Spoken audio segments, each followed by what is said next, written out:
C'est bon, là on voit. Interview, Christophe Guyot.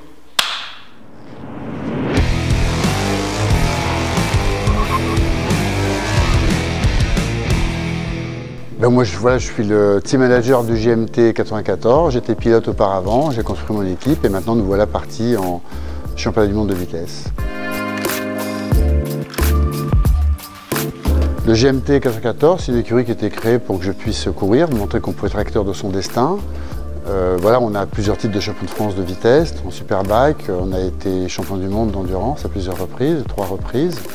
Et puis en vitesse mondiale, depuis 2019, on a réussi à accéder à la victoire et au podium. Démontrer que tout est possible. J'étais instituteur auparavant, je m'occupais de classes en difficulté, de 3e d'insertion, donc des élèves qui a priori ne pouvaient pas réintégrer un circuit normal. Et après avoir réussi à les emmener en classe de nature, classe verte, classe de neige, on s'est rendu compte qu'on pouvait aussi les emmener à savoir lire, à savoir écrire, à reprendre une vie sociale. Mais c'est l'éducation nationale qui, elle, refusait de les réintégrer, malgré l'avis positif de mon directeur d'école, de l'inspection académique, de la directrice de maison de l'enfance de l'époque. Et donc, en même temps, j'étais pilote, je courais au circuit Carole, je m'entraînais au circuit Carole, mais j'étais assez âgé. Et on me disait, oh là là, tu roules vite, t'as quel âge? J'ai 24 ans, oh c'est dommage. Donc en fait j'étais foutu comme eux, quoi. Déjà j'avais pas commencé dans... Enfin j'ai jamais fait de course moto, j'étais déjà fichu. Et donc il y a eu une espèce de déclic comme ça, où quand on me refusait que je passe des élèves en CM1 parce que j'étais trop âgé, c'est un petit peu comme si tout le monde me disait que c'était trop tard pour intégrer le sport moto et j'ai décidé d'y aller. Des valeurs humaines les plus simples, comme je pense tout le monde. Il n'y a rien de plus que les autres. Simplement que si la course sert à personne, elle sert à rien. Donc si c'est juste faire des ronds, ça coûte cher pour rien. Mais si ça peut aider au développement des pièces, des outils, des pneus, des motos, pour qu'elles consomment moins. On est dans un monde qui sûrement a besoin d'avoir de l'activité, de l'enthousiasme pour le sport, mais aussi qui veut se protéger. On voit bien qu'on est une planète en difficulté. Et de s'entourer de partenaires, donc AS Tools, qui vont dans le monde de demain. C'est l'ADN du GMT 94.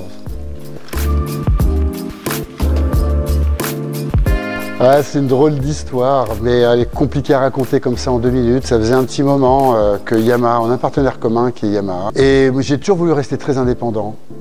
Donc je n'avais pas les partenaires de Yamaha sur ma moto. Parce que j'ai toujours voulu garder mon identité, l'assureur mutuel des motards, mon numéro 94. Et je n'ai jamais voulu rentrer quelque part pour du business, pour autre chose que l'objectif final qui était de gagner tout le temps. Et en fait, c'est un hasard. C'est malgré tout grâce à Yamaha, c'est Alexandre Kowalski, qui était le responsable de la compétition aussi vitesse, qui m'a dit quand même, Christophe, je voudrais vraiment que tu rencontres un jour Laurent Habert, Cédric Guélin, c'est vraiment des gens formidables. J'aimerais que tu les rencontres parce que tu verras, ils partagent beaucoup de choses. Je n'étais pas très intéressé, ça a duré longtemps. Et puis un jour, par hasard, je me suis retrouvé au salon de l'outillage à Villepinte. Et j'ai rencontré, je suis allé vraiment faire une visite de courtoisie pour Alexandre Kowalski. Et là, j'ai découvert 2 personnages, Laurent Habert, Cédric Guélin. Je me suis dit, mais comment c'est possible qu'on n'ait pas été avant ensemble? C'est tout ce que je viens de raconter avant sur l'ADN du GMT, ils le portent. C'est eux. Donc ça s'est fait tout de suite. En fait, ça a pris beaucoup de temps pour qu'on se rencontre, qu'on se connaisse. On a poussé, il y avait aussi un concessionnaire, Didier Hamdi, il y avait beaucoup de gens qui m'encourageaient à rencontrer KS Tools. Mais c'était pas dans... Voilà, encore une fois, les partenariats venaient plus de moi d'habitude. Là, on cherchait à m'emmener quelque part, j'avais l'impression qu'on me poussait, mais quand je me suis retrouvé face à eux, et là, des années après, je leur dis, mais c'est incroyable que... Enfin, l'histoire, elle est incroyable. Tout. Je dirais déjà la manière dont, comment dire, la direction partage avec tous les gens de l'entreprise. Moi, j'ai regardé comment la relation qu'il peut y avoir entre les patrons, les ouvriers, les stagiaires, elle est extraordinaire, c'est des relations humaines comme nous, celles qu'on veut promouvoir. Donc tout simplement, et au niveau des partenaires que j'ai, parce que il n'y a pas que KS Tools, c'est vrai que je m'associe à tous ces partenaires qui mettent en avant les valeurs humaines avant tout. Et alors oui, il y a la technologie, c'est hyper important, là aussi il y a une passion commune, il y a de l'émotion. Je vois comment Laurent Habert s'exprime quand il regarde Stéphane Peter Hansel, regagner le Dakar, mais y compris celui d'avant, parce que bon, depuis que je suis chez KS Tools, Peter Hansel, il a gagné plusieurs Dakar. Donc, mais je vois aussi cette passion commune. Il n'y a pas que des valeurs, il y a aussi des moments forts d'envie de partager. Et oui, maintenant, c'est une famille. Alors, oui, ça c'est vrai que j'aurais peut-être dû commencer par là. C'est que les outils sont top quand même. Parce que c'est vrai que si les outils n'étaient pas terribles, bon, ça aurait pu changer le cours des choses.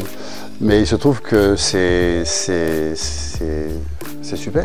De toute façon, j'avais mis ça, je ne sais plus dans quel petit bout de film, mais sans outils, on n'est rien. C'est bien d'avoir plein d'idées, de mettre en place des choses, mais après, la particularité de l'homme, d'ailleurs, sur l'animal, c'est qu'on sait servir d'outils. Bon, faut encore qu'ils existent, les outils, donc KS Tools. D'abord, nous, on est solidaires, je la regarde d'abord comme étant un problème qui concerne tout le monde. Et en même temps, nous, on a une chance inouïe. Même si c'est l'ADN de notre écurie que d'accueillir du monde, que d'avoir beaucoup de monde sur les courses, que de partager, là on n'a rien pu partager du tout. Donc à ce moment-là c'était très dur. Pour nous, comme pour ceux qui ne peuvent pas être là. Mais en même temps, on fait partie des sports qui sont télévisés, donc qui ont lieu. Parce que payés par les droits télé. Alors, la différence des concerts, des courses de championnat de France, des courses, du spectacle, de théâtre, etc., où là, il n'y a pas de droit télé, il n'y a pas de spectacle, il n'y a pas de concert, il n'y a rien, plus de vie. Nous, on a pu aller sur les courses et c'est une chance inouïe. Et donc, on s'est vraiment toujours tenu les épaules au GMT 94, c'est-à-dire que nos petits problèmes perso à côté de tout ça, ça pouvait vraiment passer à côté, parce qu'évidemment qu'on a été aussi un peu isolés, qu'on a eu, mais moins quand même, beaucoup moins. Donc il fallait quand même réaliser tout ça et considérer cette chance, et que cette chance, il fallait qu'on puisse aussi la promouvoir. Donc essayer de faire des belles courses aussi, pour que les gens qui puissent nous suivre depuis le poste de télé, au lieu d'être derrière les gradins, puissent se faire plaisir et être avec nous. Qu'on vous attend tous, qu'on espère bien que, là, en France, on va courir au moins 2 fois, on courra déjà en championnat du monde début septembre, on va courir aussi début juillet, on pense, c'est pas encore fait, attendez l'info, mais on va essayer de venir faire une course en championnat de France pour aussi accorder beaucoup d'importance et investir sur ce championnat qui doit être le marchepied vers le très haut niveau. Et donc de dire à KS Tools, à tous les salariés, les employés, les clients, les gens, les magasins, les concessions auto et moto, qu'ils sont bienvenus sur nos courses, qu'on fera tout pour leur permettre de ne pas être loin de nous.